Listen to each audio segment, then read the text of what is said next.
Hello again, everybody. My name is Mike Petralia. I'm joined by Josue Pavone. Trags was good. Not the Celtics today, Josue, that's for sure. And it's unfortunate because it was, of course, a very electric day here inside TD Garden as Paul Pierce's number 34 was raised to the rafters after the game. And the game is something we have to talk about here on the Garden Report, powered by CLNS Media and rxbar.com. Go to rxbar.com/CLNS for a 25% discount on your purchase, and you get free shipping. Again, that's rxbar.com/CLNS for 25% savings. 121.99. The Cleveland Cavaliers put a whooping on the Boston Celtics here inside TD Garden. Yeah, they did. On Sunday. And Josue, what was interesting to me about this game is the way Kyrie Irving came out right off the start, red hot. Brad Stevens said before the game, take it to the basket. I want to see our guys dribble into the paint, take it into the paint, be aggressive. And you saw that not 10 seconds in, Kyrie Irving for a layup.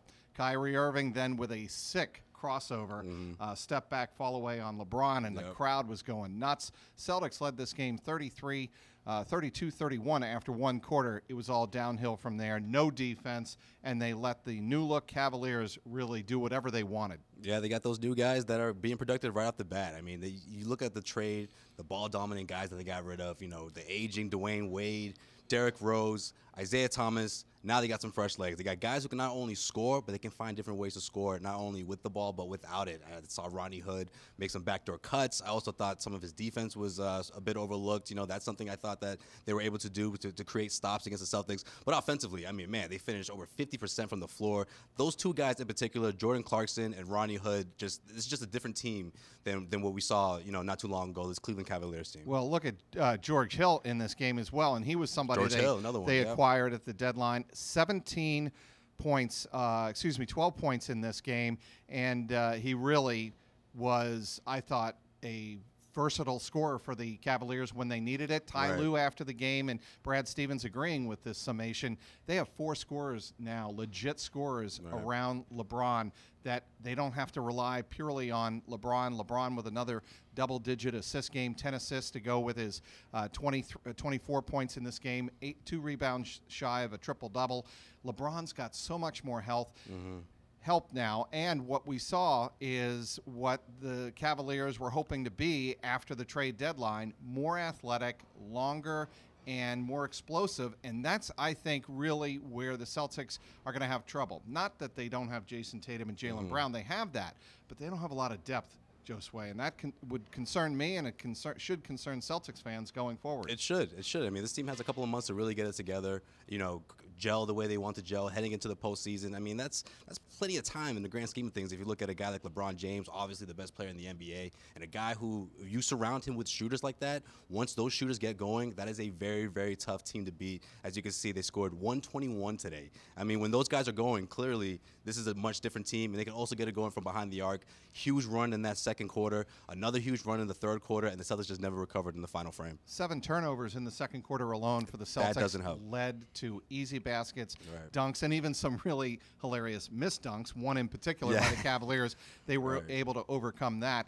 And I just think if you're a Celtic fan, where is the sign for hope here in the second half of the season? Because you've fallen behind the Toronto Raptors in the Eastern Conference. You're 40-18, and look, the sky isn't falling, but if your goal and your ambition, obviously Danny Ainge knows, and we saw it in the post-game ceremony, the raising of number 34 to the rafters.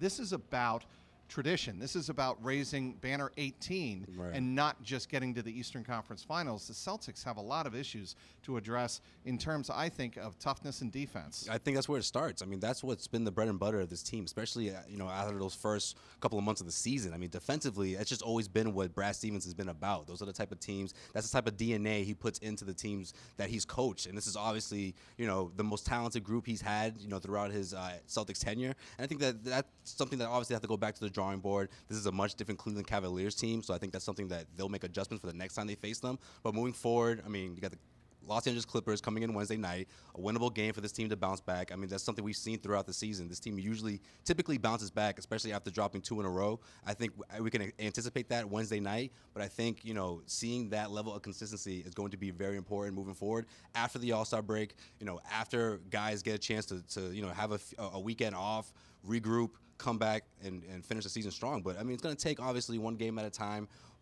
This was a bad outing out of the Celtics, but I think that in the end, like you said, the sky isn't falling. This team has been resilient in the past, and I think they can do the same. Doc Rivers courtside, obviously, alongside Rajon Rondo and Kevin Garnett, watching this because of Paul Pierce's special day. And Doc Rivers had to have seen that, Kyrie Irving's not going to go 1 for 7 from three-point range every night, and Jaylen Brown's not going to go 0 for 5 from three-point range. These are guys who combined went 1 for 12 from beyond the arc. That was a big reason the Celtics had this game get away from them. Obviously, the Cleveland Cavaliers were 16 of 30 from three-point range. It was a perfect storm for the Cavaliers to really make a statement here on Sunday afternoon, but I still think if you're the opponent measuring up against the Celtics, you try to body them up big and take away and deny, take away guys like Jaylen Brown and Jason Tatum. That's exactly what they did today. I thought that Jason Tatum was going to come out of this funk because he did hit a couple of shots in that first half. You saw signs that he was going to bounce back from, a couple of slow outings he's had, within the last week or so. But we just never saw guys like Jaylen Brown get it going. We never saw, other guys. We did see Marcus Morris contribute in that first half, but in the second half, I just feel like defensively, that's their bread and butter. That's what typically sparks the offense. I think this team really gets down on themselves when they're giving up a lot of points and when they're giving up huge runs like they did in the second half, and they just weren't able to bounce back the way, Kyrie Irving was so consistent throughout the entire game. No one else could really find that sort of consistency. For the third time in 4 games, the Celtics fell down by at least 26 points. That's a terrible sign, and that's a compete issue that Brad Stevens has been talking about the last week. It started with the abomination in Toronto when they got blown out last Tuesday. They were obviously down big against the Indiana Pacers on Friday night, and they got blown out here in the second half against the Cleveland Cavaliers. That is about compete to Brad Stevens, and I'm sure you're going to be seeing that in the next couple of days at practice before the Celtics play again here on Wednesday night at 8 p.m. against Doc Rivers and the Los Angeles Clippers. The Celtics again get blown off their own court on Paul Pierce night. Final score at Cleveland 121 and the Celtics 99. For Josue Pavone, I'm Mike Petralia. This has been the CLNS Media Garden Report powered by rxbar.com. Go to rxbar.com/CLNS for 25% discount and free shipping. That's rxbar.com. He's Josue Pavone. I'm Mike Petralia, inside TD Garden for the Garden Report.